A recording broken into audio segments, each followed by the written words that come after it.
Hello મિત્રો, સ્વાગત છે તમારું આપણી યુટ્યુબ ચેનલ ગુજરાત એક્ઝામ ગુરુમાં। તો આજે તમારા માટે એક જોરદાર ભરતી લઈને આવ્યો છું, મેગા રોજગાર ભરતી મેળો 2026, જેની અંદર તમે 10 પાસ કરેલું હોય, આઈટીઆઈ કરેલું હોય, 12 પાસ હોય, ગ્રેજ્યુએશન હોય તો બધા જ એપ્લાય કરી શકો છો, કારણ કે બધા માટે અલગ અલગ પોસ્ટો પર વેકન્સીઓ છે। તો આ વિડીયોની અંદર આપણે જોવાના છે કે કઈ કઈ પોસ્ટો 3 થી 4 કંપનીઓ છે, એની અંદર 8 થી 10 પોસ્ટો પર જુદી જુદી કંપનીઓમાં વેકન્સીઓ છે। તો સંપૂર્ણ માહિતી તમને એક વિડીયોની અંદર મળી રહેવાની છે કે કઈ પોસ્ટ ઉપર વેકન્સીઓ છે, તેની માટે તમને સેલેરી શું મળી રહેવાની છે। સેલેરીની વાત કરીએ મિત્રો તો 16,500 તો બધામાં છે તે, પરંતુ અમુક જે પોસ્ટ છે એની અંદર ઇન્સેન્ટિવ અને પીએફ પણ મળવાપાત્ર છે। તો ખૂબ જ સારી ભરતી છે, ભરતી મેળો છે, અને સિલેક્શન પ્રોસેસ કઈ રીતના છે કે ભરતી મેળો ક્યાં છે, તો એ સંપૂર્ણ માહિતી તમને એક જ વિડીયોની અંદર મળી જવાની છે। ઓકે, તો આવી જ ભરતીની માહિતી તમને સૌથી પહેલાં મળતી રહે તે માટે આપણા વોટ્સએપ અને ટેલિગ્રામ ગ્રુપમાં અવશ્યથી જોડાઈ જજો, જેની લિંક આપણે વિડીયોના ડિસ્ક્રિપ્શનમાં આપેલી છે। તો વધુ ટાઈમ તમારો નહીં લઉં, ફટાફટથી ચાલુ કરી દે આજનો આપણો વિડીયો। તો સૌથી પહેલાં હું તમને ઓવરવ્યૂ આપી દઉં, ત્યારબાદ આપણે સ્ટેપ બાય સ્ટેપ સંપૂર્ણ માહિતી જોઈશું। તો ઓર્ગેનાઇઝેશનની વાત કરીએ એટલે કે ભરતી સંસ્થા આપણી શું છે, તો શ્રમ કૌશલ્ય વિકાસ અને રોજગાર વિભાગ ગુજરાત। ઓકે, પોસ્ટની વાત કરીએ તો વિવિધ પોસ્ટ છે, 8 થી 10 પોસ્ટો પર અને 3 થી 4 જુદી જુદી કંપનીઓની અંદર વેકન્સીઓ છે, એ પણ હું તમને નીચે ડિટેલમાં જણાવી દઈશ। મોડ ઓફ એપ્લાયની વાત કરીએ તો તમારે ઓફલાઈન જ એપ્લાય કરવાનું છે, એટલે આની અંદર કોઈ ફોર્મ ભરવાનું નથી, માત્ર તમારું વોક ઇન ઇન્ટરવ્યૂ રહેવાનું છે। કઈ જગ્યાએ રહેવાનું, કયા સ્થળે રહેવાનું છે, એ સંપૂર્ણ માહિતી તમને આ વિડીયોની અંદર આપી દેવાનો છું। ઓકે, જોબ લોકેશનની વાત કરીએ તો ગુજરાતની અંદર જ તમારું જોબ લોકેશન આમાં રહેવાનું છે મિત્રો।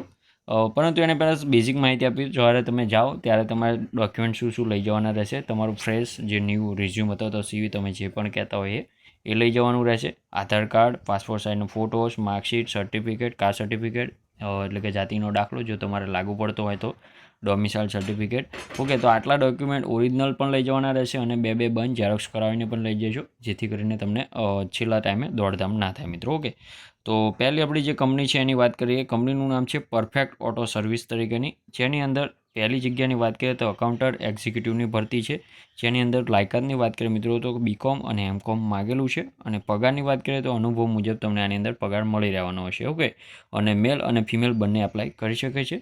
બીજી આપણી પોસ્ટ છે સેલ્સ એક્ઝિક્યુટિવ તરીકેની, જેની અંદર લાયકાતની વાત કરીએ મિત્રો તો તમે ગ્રેજ્યુએટ માગેલું છે, બીઓ, બીકોમ, બીએસસી કોઈ પણ જાતનું કરેલું હોય। જેની અંદર પગારની વાત કરીએ તો નિયમ મુજબ, એટલે કે જે સરકારી નિયમ છે સેમી સ્કિલ્ડ એટલે કે 16,500 તો તમને મળવાપાત્ર રહેવાનો છે। આની અંદર મેલ અને ફિમેલ બંને આની અંદર એપ્લાય કરી શકે છે। ત્રીજી આપણી જે પોસ્ટ છે તે છે ટેલિકોલર તરીકેની, જેની અંદર પણ ગ્રેજ્યુએશન માગેલું છે મિત્રો।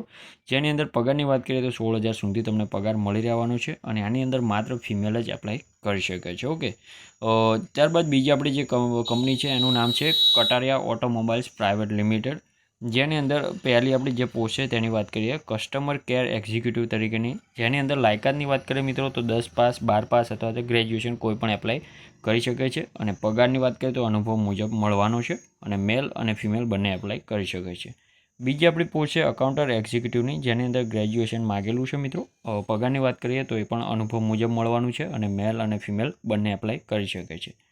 ત્રીજી આપણી જે પોસ્ટ છે તેની વાત કરીએ ટેલિકોલર તરીકેની પોસ્ટ છે, જેની અંદર તમે 12 પાસ અથવા તો ગ્રેજ્યુએશન કરેલું હોય તો પણ તમે એપ્લાય કરી શકો છો, અને પગાર પણ તમને સેમ આની અંદર અનુભવ મુજબ એટલે કે 16,000 થી 17,000 તમને મળવાનું છે, અને આની માટે માત્ર ફિમેલ કેન્ડિડેટ જ ઉમેદવાર કરી શકે છે એપ્લાય।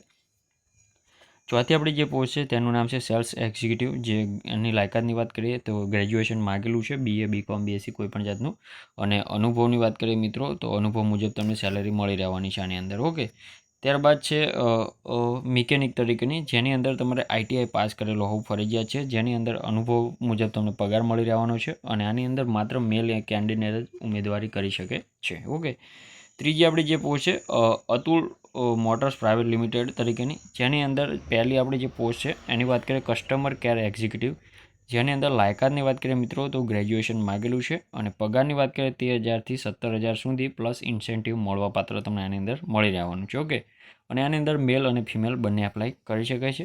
ત્યારબાદ બીજી છે ટેલિકોલર તરીકેની ભરતી, જે ગ્રેજ્યુએશન ઉપર તમારું લાયકાત ધરાવે છે, અને પગારની વાત કરીએ તો 13,000 થી 17,000 સુધી તમને પગાર મળવાનો છે, પ્લસ ઇન્સેન્ટિવ પણ મળવાપાત્ર છે આની અંદર, અને ફિમેલ એપ્લાય કરી શકે છે. ઓકે, તો આ હતી 3 કંપનીઓ હતી, તેની મુજબ અલગ અલગ શું કહેવાય વેકન્સીઓ હતી. તો તમારું વોક ઇન ઇન્ટરવ્યૂ કઈ રીતના છે, સિલેક્શન પ્રોસેસ તમને સમજાવી દઉં. તો સિલેક્શન પ્રોસેસ તમારું વોક ઇન ઇન્ટરવ્યૂ દ્વારા સિમ્પલ રીતે થવાનું છે. ડેટની વાત કરું તો 17/6/2024 રોજ તમારું વોક ઇન ઇન્ટરવ્યૂ છે, સવારે 10 વાગે. અને ક્યાં છે એનું એડ્રેસની વાત કરું તો મદદનીશ નિયામક રોજગારની કચેરી, 1લો 3જો માળ, બહુમાળી ભવન, રેસકોર્સ, રાજકોટ. ઓકે, તો આ એડ્રેસ નોટ કરી લેજો અને ઉપર જે ડોક્યુમેન્ટ કીધા એ લઈને જવાનું રહેશે. તો આવી જ ભરતીની અપડેટ તમને સૌથી પહેલાં મળતી રહે તે માટે આપણા વોટ્સઅપ અને ટેલિગ્રામ ગ્રુપમાં અવશ્યથી જોડાઈ જજો, જેની લિંક આપણે વિડીયોના ડિસ્ક્રિપ્શનમાં આપેલી છે. તો મળીએ નવા વિડીયોમાં નવી ભરતી સાથે મિત્રો. ત્યાં સુધી જય હિન્દ, જય માતાજી.